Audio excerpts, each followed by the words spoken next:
Shri Venkateswara gold తాకట్టులో ఉన్న మీ బంగారాన్ని విడిపించి కొనబడును.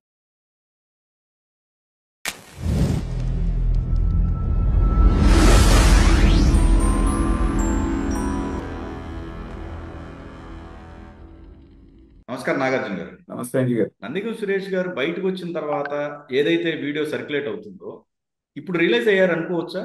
ఇప్పుడు తెలుసుకున్నారు అనుకోవచ్చా వైసీపీ మమ్మల్ని వాడుకుంది ఇప్పుడు దాకా అని చెప్పేసి? అంటే ఒకటి అంజీ గారు, ఆయనే చెప్పుకున్నాడు. ఆయన ఇంటర్వ్యూలో ఏమని చెప్పారు? నేను సాధారణ కుటుంబం నుంచి వచ్చినటువంటి వ్యక్తిని అని చెప్పేసి చెప్పిన తర్వాత అధికారంలోకి వచ్చే వరకు అతని ప్రవర్తన ఒక రకంగా ఉంది. అధికారం వచ్చిన తర్వాత అతని మాట తీరు, బాడీ లాంగ్వేజ్ అనేటువంటిది 5 సంవత్సరాలు గమనించిన ఎవరికైనా సరే అతని అధికార మదం, అహంకారం ఎంతగా పెరిగింది అనేటువంటిది అటు చంద్రబాబు నాయుడు గారితో మాట్లాడే విషయం కానివ్వండి, అమరావతి రైతులతో మాట్లాడేటువంటి పద్ధతి కానివ్వండి, ఇంకా ఎవరితోటైనా మాట్లాడేటువంటి పద్ధతిలో ఏంటంటే చాలా యారగెంట్ గా కొద్దిమంది, అంటే జగన్మోహన్ రెడ్డి గారికి మేము అత్యంత సన్నిహితులు అని నిరూపించుకోవాలనేటువంటి తాపత్రయం ఉన్నటువంటి కొద్దిమంది ఆయన కోసం అవసరమైతే ప్రాణాలు ఇస్తాము, లేదంటే ఎవరి ప్రాణమైనా తీస్తామనేటువంటి హార్డ్ కోర్ జనాభా ఎవరైతే ఉన్నారో దాంట్లో ముందు వరుసలో ఉంటాడు ఈ నందిగం సురేష్. ఏ కులం కార్డుతోటి అతను ఈ స్థాయికి వచ్చాడు, అదే కులం కార్డుని ఇవాళ కూడా వాడటానికి ప్రయత్నం చేయటం శోచనీయం. అంటే అధికార మదంతో మీరు విర్రవీగేటప్పుడు మాత్రం కులం అనేటువంటిది గుర్తురాదు, కానీ ఏదన్నా ఇబ్బంది రాగానే జోగి రమేష్ కి వాళ్ళ కులం గుర్తొస్తుంది, నందిగం సురేష్ కి వాళ్ళ కులం గుర్తొస్తుంది, ఆ బోరుగడ్డ అనిల్కి వాళ్ళ కులం గుర్తొస్తుంది. అసలు తప్పు చేసిన వాడికి, తప్పుడు పనులు చేసేవాడికి కులం ఏంటండి? తర్వాత మరి నువ్వు అరెస్ట్ చేసి లోపల ఉన్నప్పుడు నీ కుటుంబం ఇంత బాధపడిందని చెప్పి కన్నీళ్ల పర్యంతం అయ్యావే, మిగతా వాళ్ళందరినీ అంతే దౌర్జన్యంగా తీసుకెళ్లి లోపలేసి వాళ్ళందరినీ చిత్రహింసలు పెడితే రఘురామకృష్ణరాజు గారి కుటుంబం ఎంత బాధపడి ఉంటుంది? అచ్చెన్నాయుడు గారి కుటుంబం ఎంత బాధపడి ఉంటుంది? కొల్లు రవీంద్ర గారి కుటుంబం ఎంత బాధపడి ఉంటుంది? ఇలా చేసినటువంటి వాళ్ళు ఎవరైనా, అది చిన్న కార్యకర్త దగ్గర నుంచి చంద్రబాబు నాయుడు గారి దాకా, అంటే కుటుంబం మీకు మాత్రమే ఉందా?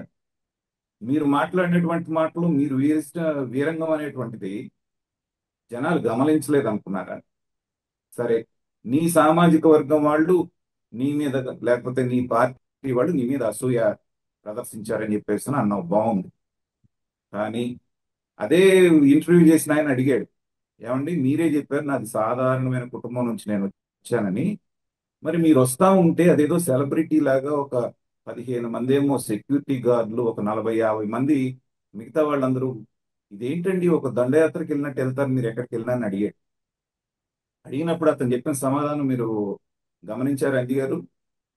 ఏ ఒక దళిత కులం నుంచి వచ్చినటువంటి వాడిని నాకు ఇలాంటివన్నీ ఉండకూడదా, నేను ఇలాంటివన్నీ అనుభవించకూడదా, నేను చేయకూడదా అంటున్నాడు. అంటే అక్కడ కూడా ఏంటంటే తన యొక్క అహంకారాన్ని ప్రదర్శించటం. మరి ఇలా ప్రదర్శించావు కాబట్టే నీ కులపోళ్ళకి, నీ సాటి వాళ్ళకి, నీ పార్టీ వాళ్ళకి కూడా నీ మీద ఒక రకమైనటువంటి ఏకభావం కలగటం, లేదా అసూయనండి, ఇంకోటానండి నువ్వు మాట్లాడిన మాటల ద్వారా దూరం అయ్యారు. ఒకటి.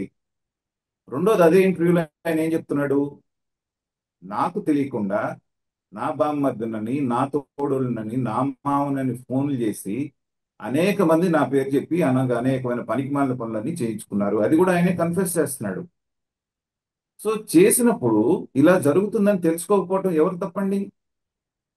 ఇవాళ ఎవరు వచ్చి నీ పలకరించలేదు, ఆ రోజు నా పేరు చెప్పుకొని తిరిగిన వాళ్ళు అంటే ప్రపంచం అలాగే ఉంటుంది.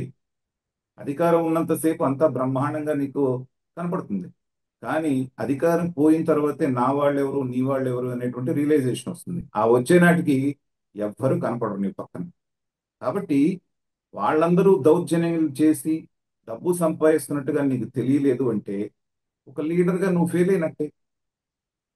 తర్వాత ఇవాళ వచ్చి బయటికి మాట్లాడుతున్నాడు, బాగానే ఉంది. ఈయన లోపల ఉన్నప్పుడు ఒక ఆడియో బయటపడ్డది, గుర్తుందా మీకు? ఈయన భార్య ఇంకొక ఆడ మనిషి మాట్లాడుకున్నటువంటి కాన్వర్జేషన్. ఆవిడ ఈయన అంటుంది, వీళ్ళ భార్యని, నువ్వేనంట కదా నెక్స్ట్ ఎలక్షన్ లో హోమ్ మినిస్టర్వి, మీ ఆయన లోపల ఉంటే ఆయన టికెట్ నీకు ఇస్తారంట కదా, నువ్వే హోమ్ మినిస్టర్ కదా అని ఆవిడ పొగుడుతా ఉంటే ఈవిడ పగలబడి నవ్వుతా ఉంది. అత్యంత ఆనందంగా ఇది హోమ్ మినిస్టర్ అయిపోయినట్టే, ఆ సీట్లో కూర్చున్నట్టే. అంటే ఆడవాళ్ళ గురించి మనం కామెంట్ చేయటం కాదు, కానీ నీ ఇంట్లో నీ సొంత భార్య నువ్వు లోపల ఉంటే హోమ్ మినిస్టర్ పదవి ఎట్లా వస్తుందంటే తను ఎలా సంతోషించిందో ఒక్కసారి ఆ వీడియో ఆడియో వినుంటే నువ్వు బయట వాళ్ళని నిందించడం ఎందుకు? నీ సొంత మనుషులు అలా ఫీల్ అవుతున్నప్పుడు అవతల మాట్లాడితే అదేంటి మాట్లాడతావు, నందిగామ సురేష్ ఉన్నప్పుడు నాకేంటి, నేనేంటి, నేను హోమ్ మినిస్టర్ ఏంటి, నేను ఎమ్మెల్యే ఏంటి అని ఆమె గదవాయించకుండా ఆవిడ మాట్లాడే ప్రతి మాట ఈయన లోపల ఉంటే ఆవిడ ఎంజాయ్ చేస్తుందంటే మరి బయట వాళ్ళని నిందించడంలో అర్థమేముంది అంజి గారు? కాబట్టి ఇది నందిగామ సురేష్ యొక్క జీవితం. ఆయన ఎదిగినటువంటి పద్ధతి, అక్కడి నుంచి పతనమైన పద్ధతి, రెండు కూడా రాజకీయ నాయకులకు ఒక గుణపాఠం కావాలండి. ఎదిగే కొద్దీ ఒదిగి ఉండండి అని పెద్దాళ్ళు చెప్పింది ఇందుకే. జీవితాంతం మనం అధికారంలో ఎవ్వరూ లేరు. నెహ్రూ గారి దగ్గర నుంచి, ఇందిరా గారి దగ్గర నుంచి, ఎన్టీ రామారావు దగ్గర నుంచి, జ్యోతి బసు 25 సంవత్సరాలు పాలించిన ఆయన దగ్గర నుంచి రేపు మోడీ గారి వరకు ఒకళ్ళు 5 ఏళ్ళు ఉంటే ఒకళ్ళు 10 ఏళ్ళు ఉంటారు. కానీ శాశ్వతంగా అధికారంలో ఎవరు ఉండరండి.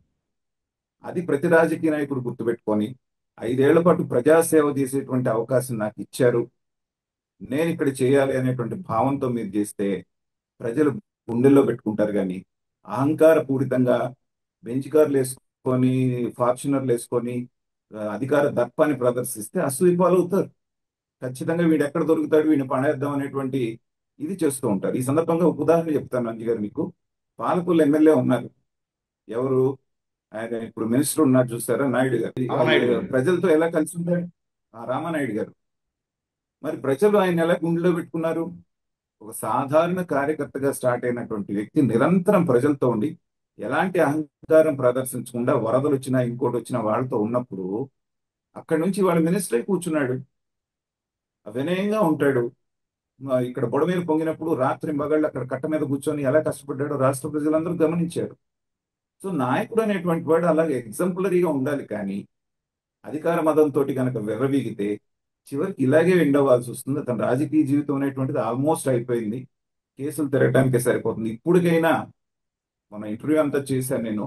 అతను సెల్ఫ్ పిటీ మోడ్లోకి వెళ్ళి సెంటిమెంట్ పండించడానికి చూశాడు, కానీ వీసమెత్తు రియలైజేషన్, నేను చేసింది తప్పు అనేటువంటి భావన అతనిలో ఎక్కడా నాకు కనిపించలేదండి. కాబట్టి ఏంటంటే ఈ వైఎస్ఆర్ సిపికి, జగన్మోహన్ రెడ్డి గారికి, వాళ్ళ పార్టీ నాయకులకి అందరికీ ఉన్నటువంటి ఆ సింపతి కార్డు ప్రయోగించడం అనేటువంటిది వాళ్ళకి మొదటి నుంచి అలవాటు. ప్రజలకు మేలు చేయటం కంటే కూడా ఈ సింపతిని దీన్ని నమ్ముకుంటున్నారు. సేమ్ అదే పాట మళ్ళీ అతను పాడుతున్నాడు. దాని మూలన ఎలాంటి ఉపయోగం ఉండదు, ప్రజలు నవ్వుకోవటం తప్పితే అంజి గారు.